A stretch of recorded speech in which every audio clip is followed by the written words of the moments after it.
Assalamualaikum warahmatullahi wabarakatuh. Apa kabar semuanya?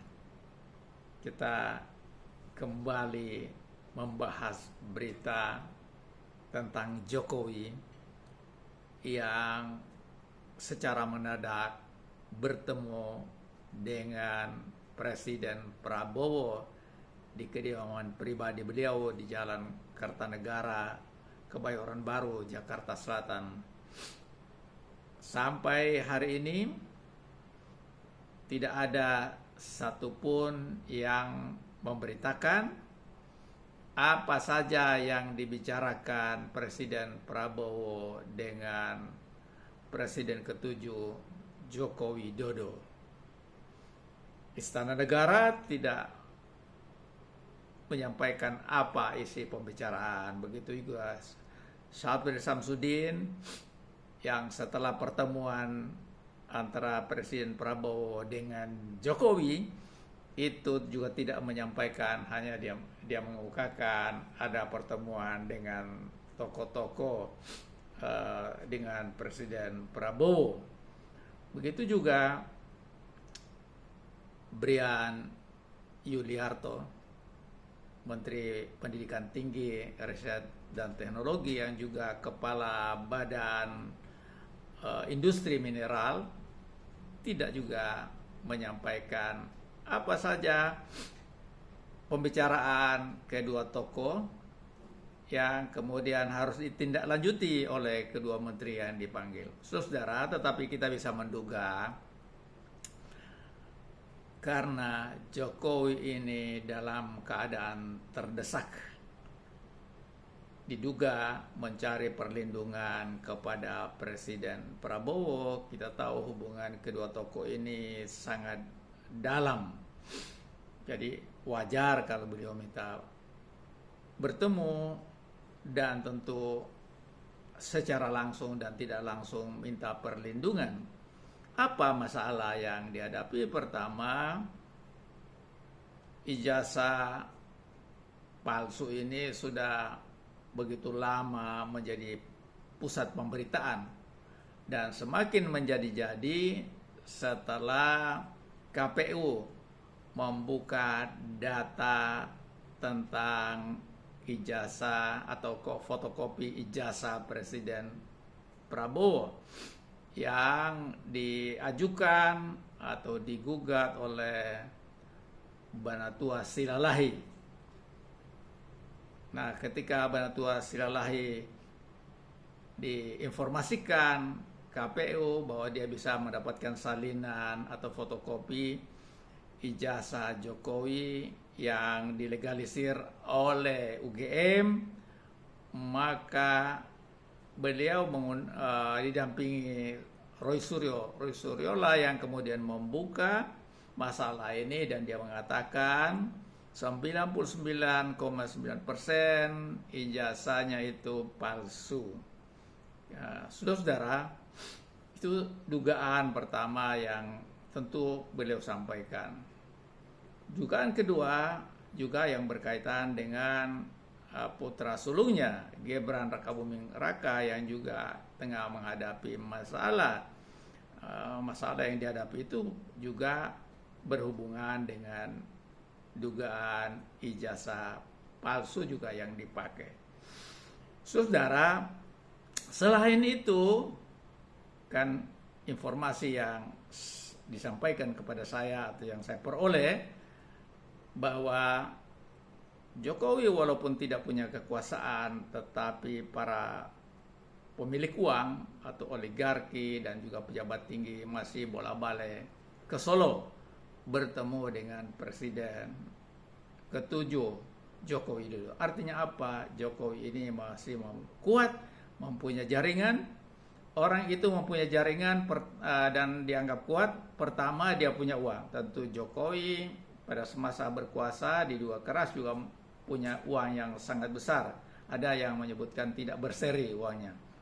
Kedua, dia punya jaringan organisasi. Jadi sejak periode pertama Jokowi menjadi presiden, periode kedua itu relawannya dia nggak bubarkan. Jadi tetap dia pelihara, tetap dia rawat, dan untuk merawatnya itu perlu uang.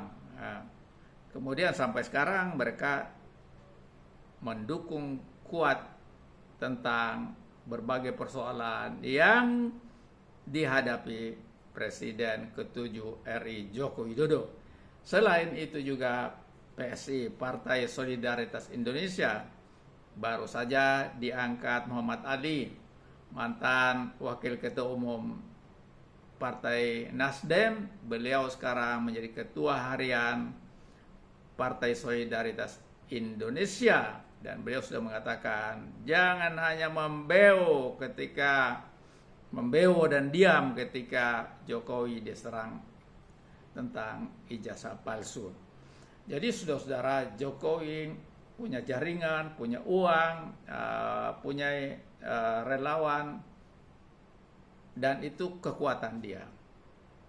Tapi saudara-saudara, masalah ijazah yang dipersoalkan semakin ramai dan punya data-data yang sangat kuat, itu juga membuat tentu beliau harus meminta waktu untuk bertemu dengan Presiden Prabowo untuk menyampaikan persoalan itu. Kemudian saudara-saudara, kita tahu Presiden Prabowo ini tengah membongkar berbagai jaringan korupsi di masa dahulu, terutama di pertambangan.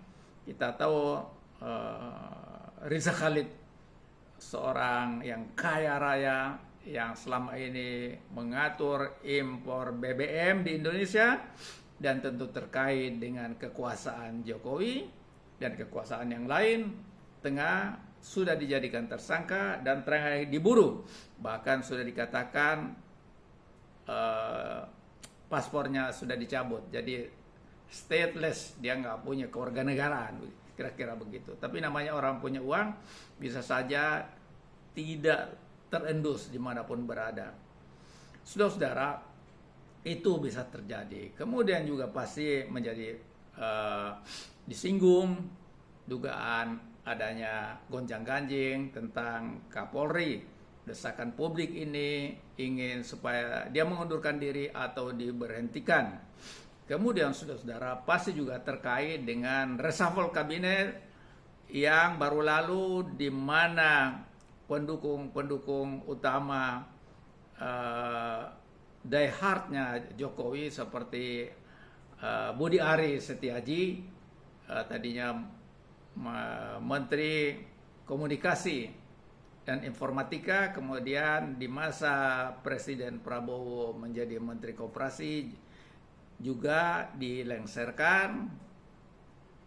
Lantas setelah dilengsarkan menghadap kepada Jokowi. Sama juga Hasan Nasbi, juru bicara Presiden, juga setelah lengser kemudian menghadap ke Jokowi. Itu artinya apa? Ini tanda bahwa Jokowi itu sesungguhnya pusat kekuasaan masih ada pada beliau, walaupun sudah ada presiden baru. Nah, selain itu juga masalah-masalah pemberantasan korupsi yang kita sebutkan tadi pasti terkait dengan orang-orang kaya yang bergerak di bidang pertambangan. Karena memang kita tahu bahwa APBN kita ini sesungguhnya yang dominan membiayai APBN kita itu dari hasil kekayaan alam kita. Tapi yang terjadi, saudara-saudara, 85% APBN kita itu dibiayai oleh rakyat melalui pajak. Dan inilah sesungguhnya yang membuat kita keadaan semakin sulit. Ya, hal-hal yang kita kemukakan tadi itu diduga keras menjadi pemberitaan, menjadi perbincangan antara Presiden Prabowo dengan Jokowi.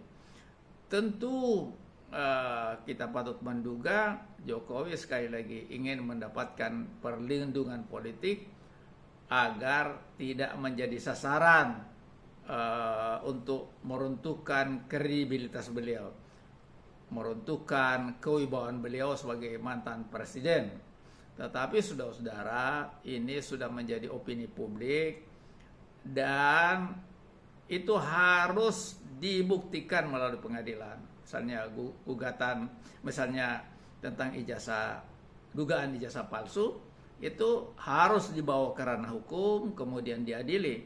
Bisa jadi Jokowi bersalah, kemudian Presiden Prabowo merasa bahwa Jokowi ini sangat berjasa kepada bangsa dan negara, mantan presiden, kemudian bisa diberikan amnesti seperti yang Presiden Prabowo berikan kepada Hasto Kristianto, Sekjen PDIP. Itu contoh saja gitu. Tapi menurut saya harus dibawa ke meja hijau, ke pengadilan untuk dilakukan persidangan sesuai dengan data-data yang ada. Saya yakin Presiden Prabowo karena banyak berbicara bahwa, dan itu dalam pidato beliau di sidang Majelis Umum PBB, dia mengatakan right is right, wrong is wrong, kira-kira begitu. Jadi artinya apa? Kalau benar dia akan bela habis-habisan Jokowi, tapi juga kalau wrong ya tentu diserahkan kepada hukum yang berlaku untuk diadili. Tetapi sekali lagi Presiden punya instrumen untuk membebaskan orang dari hukuman. Saudara, jadi sekali lagi pertemuan Presiden Prabowo dengan Jokowi ini adalah pertemuan yang pasti membicarakan berbagai kepentingan. Pertama, kepentingan Jokowi, kepentingan putranya, kemudian kepentingan para oligark yang selama ini membangun hubungan dengan sangat harmonis, dengan sangat baik dengan Presiden Jokowi. Mereka bisa menjadikan jembatan Jokowi untuk berbicara kepada Presiden Prabowo. Tetapi saya yakin Presiden Prabowo sebagai jenderal yang sudah berkali-kali mengemukakan ingin mengatasi berbagai persoalan besar yang dihadapi negeri ini, dan masalahnya itu sangat-sangat besar karena korupsi sudah menjadi budaya dari elit sampai ke bawah, kemudian penyalahgunaan kekuasaan, kemudian kemiskinan yang merajalela, korupsi yang luar biasa di mana-mana. Selain itu juga pemerintahan yang tidak bersih, dan berbagai persoalan besar yang beliau harus atasi, dan tentu kita memberikan dukungan penuh. Tetapi sekali lagi, equality before the law, artinya prinsip berkesamaan kedudukan di mata hukum. Maka siapapun juga yang diduga melakukan tindak pidana korupsi atau tindak pidana apapun juga, dia harus bertanggung jawab, kemudian diproses di pengadilan untuk mendapatkan hukuman yang seadil-adilnya. Saya kira itu yang penting kita sampaikan di dalam menganalisis apa saja yang kita duga menjadi hasil pembicaraan Presiden Prabowo dengan Presiden RI ke-7 Joko Widodo. Terima kasih atas perhatian semuanya. Wassalamualaikum warahmatullahi wabarakatuh.